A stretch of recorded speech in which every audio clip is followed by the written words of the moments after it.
Hey y'all, Chelsea and Danny here. Enjoy this episode of Today's Homeowner here on YouTube. The Today's Homeowner crew is in Jonesboro, Georgia, at the home of one of the winners of our recent Win Danny and His Crew for a Day contest, Vicki and Russ Baker. Their 30-year-old home is in need of some help, and we're here to deliver it.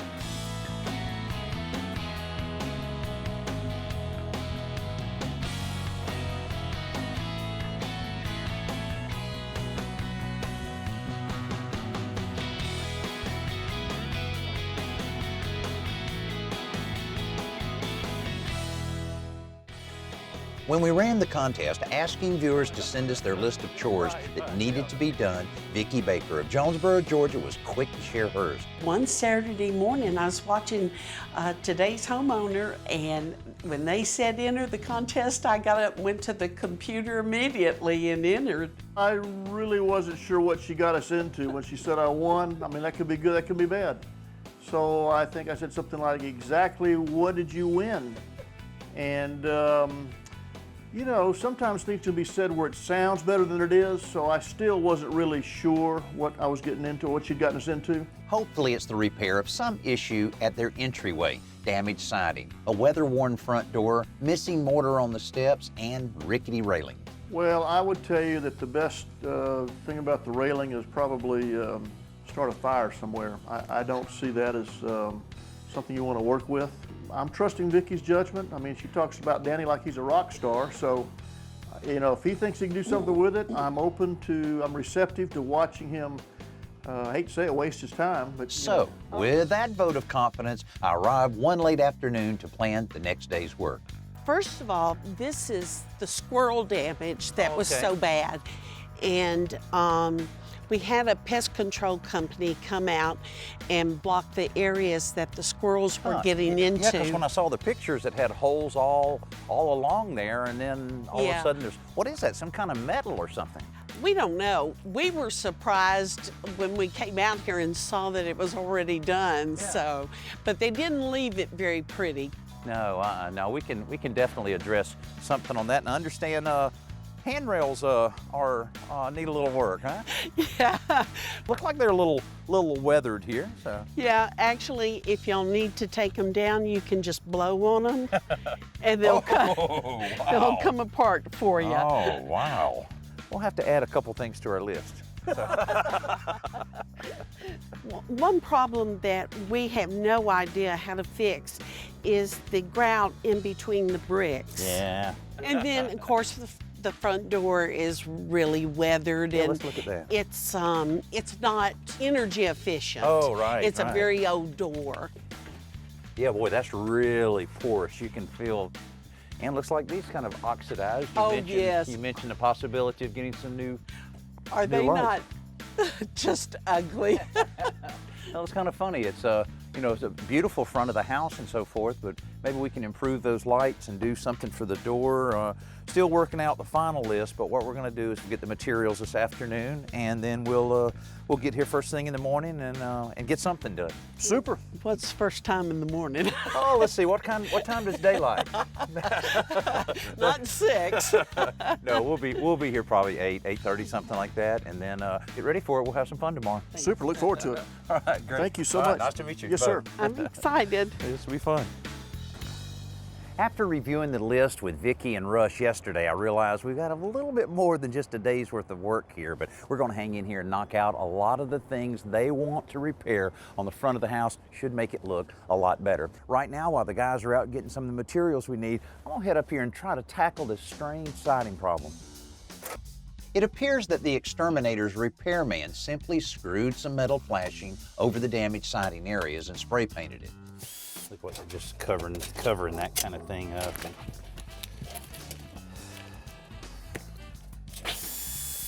Idiots. Now I have to remove the damaged siding so that we can repair it the right way. And while I'm working, Alan and Tim arrive with the materials I'll use to replace it. Well, I've got the siding here, so whenever you're ready, just call me out some measurements, we'll get it cut. The replacement material we're using is called fiber cement. As the name implies, it's made mostly of cement and cellulose fibers, so it won't decay or be eaten by pests, including those squirrels who chewed up the old siding.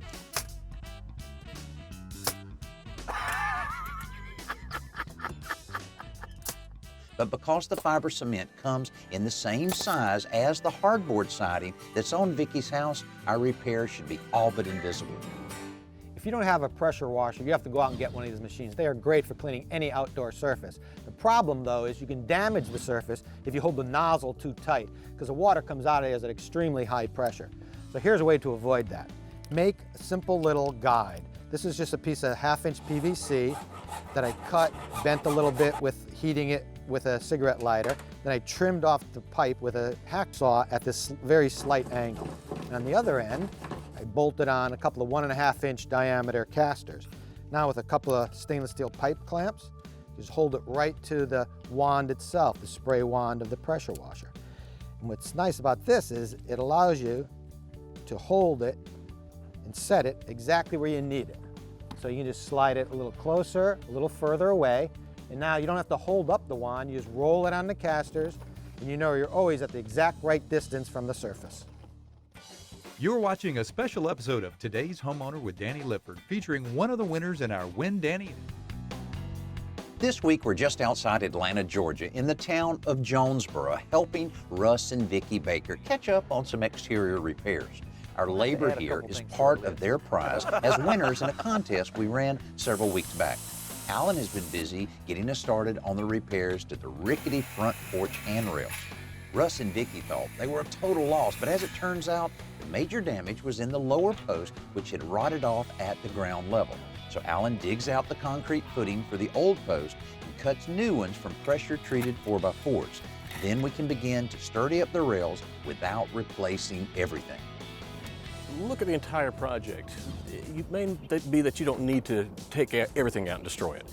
In this case, these look bad, but they're still salvageable. So these I can repair. Only the posts need to be replaced. And then, you know, get creative. Like, we knew we had that little newel on top of this. So a little bit of creative cutting. I'll drill a hole in the center here, and we've got identical posts once more. At this point, we just need to attach the existing rails to those new posts he's created. These screws will hold the post in the proper position. Then, once Tim mixes up some concrete, we'll fill the hole around the post to make sure it doesn't move. As the rails take shape, some of Russ's skepticism seems to be diminishing. Well, I gotta tell you, I really thought when you got here, you'd look at it and say, oh my gosh, why have we taken this job on? And it didn't phase you. I'm like, am I missing something here? With the post firmed up, we can spend a few minutes taking care of some of the less structural damage, like missing spacers between the balusters and securing those turned newel caps that Alan rescued earlier. Again, not a lot of work, but we do use a lot of glue. By the way, if you're trying this at home, be sure it's weather-resistant glue like this stuff. While we've been working on the siding and railings, Vicki has been busy putting together a great lunch for us, and the break is certainly welcome. You know, we can call the Travel Channel, tell Adam Richmond he got nothing on this, nothing. Now, how about that lunch, Alan? Probably the best soup I've had in ages. Man, that was perfect. Hey, since you agreed to take care of the door issue, I'll go ahead and get all of the handrails ready to paint. And that will involve lots of sanding to smooth out this weathered wood and get it ready for the primer. There's a lot of surface to cover, and thankfully, Russ offers to jump in and help with the work. For that weathered door, Alan has another solution. I gotta tell you, the front door, it's not that it's in bad shape, but it's on that western side of the house. It's just getting baked to death. If I sand it down, the pores are gonna be, they're so open, they're so grainy. What I think I'm going to do is replace this with a fiberglass door. That's going to take care of the sun issue. Plus, I've got this extra hole up here for a deadbolt. I don't want that. I want to put in a brand new lock set, new lights, make the front look perfect. So while Alan transfers the hinge and hardware measurements from the old door to the new Geldwin fiberglass door we picked up, there's plenty of sanding to be done. Here you go, Russ. I got you fixed up with some automation here. There you are. Buttons right there. Oh, goodness. It'll make it a little bit easier, and Wow. just kind of lightly sand them, more of a cleaning than anything else, and we're not far away from being able to start priming this thing. Okay. Oh, wow. A little better, huh? Oh, yeah.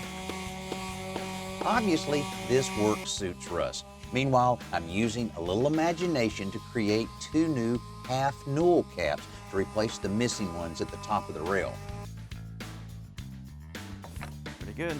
And Alan gets the new door hinges mortised and ready to hang. By the time he and Tim get it in place, Alan is ready to drill the lock set.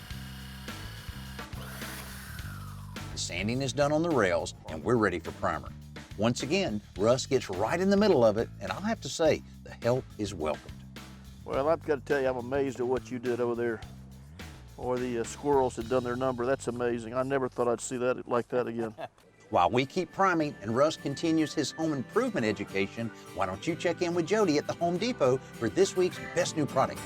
Well, Shay and I are hanging out in the programmable thermostat aisle, and you know what, there are so many innovations when it comes to the newer programmable thermostats now that I want to say, hey, is there a smartphone app for that? And there is. There is one. Honeywell has done a very good job by doing that, and it's right at your fingertips. Now, this is the Honeywell programmable thermostat, and like Shay says, everything is at your fingertips because it is a touchscreen, and you can program this up to 7 days, and you can record your comings and your goings so that your temperature will be just the right temperature when you walk through the door. But you and I both know, especially with kids, your life can change on a dime, right? Sure, that's right, exactly. When you have that smartphone, you at work or you're on vacation, you can actually change the time of the temperature, whether or not you need to be heated or cooled. See, and that's just a great little feature because you never know when you just need to kind of at your fingertips change something.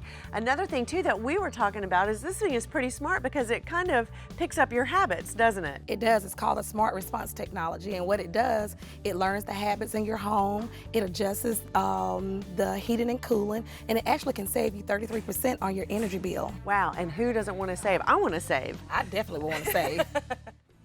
Russ and Vicki Baker have made us so welcome here at their Jonesboro, Georgia home. We've already completed repairs to damaged siding and some rotten porch rail posts.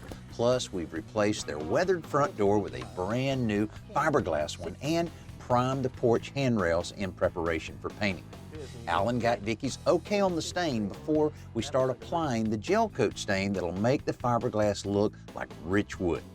Now, while the primer dries, Tim and I can address the missing mortar on the porch steps. Someone has tried to solve this with caulk, so a little cleanup is necessary first. Then, we wet down the steps before mixing up an ordinary bag of Quikrete mortar mix to fill in the gaps. This thing is perfect if you get it flowing just right. I've never done any pastry work, but it's much like a pastry bag, and just that steady pressure, and you kind of nurse it in there. Once the gaps are filled, we wash off all of the excess with a sponge and lots of fresh water. Meanwhile, Alan has finished staining the door and is putting a coat on the sidelines. With lots of drying to be done, this seems like a good place to end day one. Unfortunately, day two starts with heavy fog, which may slow down our progress. Man, with all this fog, you know what I'm afraid of? Moisture. I'll tell you what we'll do. We'll use that old trick. Tim and I will get the leaf blower out. Oh, okay. See if we can dry this out a little bit. About the only other thing, I guess, you want to tackle the lights. I get the lights. Okay. Right. All right, Tim, let's do that. Let's get the blower. The existing carriage lights on either side of the entry are 30 years old, oxidized and pretty dated in design. So Alan is installing a pair of much more modern lights that'll dress up the entry and offer more light. While Tim tries to speed up the drying process with a leaf blower, I'm tackling some last-minute caulking on the rails. Eventually, the sky begins to clear, the rails dry out, and we're ready for the first coat of paint. Tim, how's it covering over there? Seems to be doing all right, but it's definitely going to need 2 coats. Yeah. In relatively short order, we're able to get the first coat of rail paint completed. Then we move on to applying the clear coat polyurethane on the front door. And I think everybody's amazed at how realistic the fiberglass doors look now with all the graining. And, you know, either way, anytime you're putting some polyurethane on like this, always best to go with the grain, go vertical. A lot of times people will put these out on a sawhorse or whatever, but trying to finish something up like this is the easiest way. Just go ahead and do it in place. Give it plenty of time to dry before you close it. We've got a nice day, so we should be finished here in just a little bit. The clear coat will also cover the sidelights, and while Tim puts that on, it appears Alan has turned into a landscaper. Hey man, this is looking pretty good. I know we weren't planning on doing a lot of landscaping, but a great idea to bring the trimmer. Well, you know, just wanted to shape it up, make it look nice for the entryway. I thought I'd do this. Hey, thanks for watching this episode of Today's Homeowner. And don't forget to comment, like, and hit the bell icon so that we can notify you when new videos are posted. And don't go anywhere, click around and continue the home improving fun.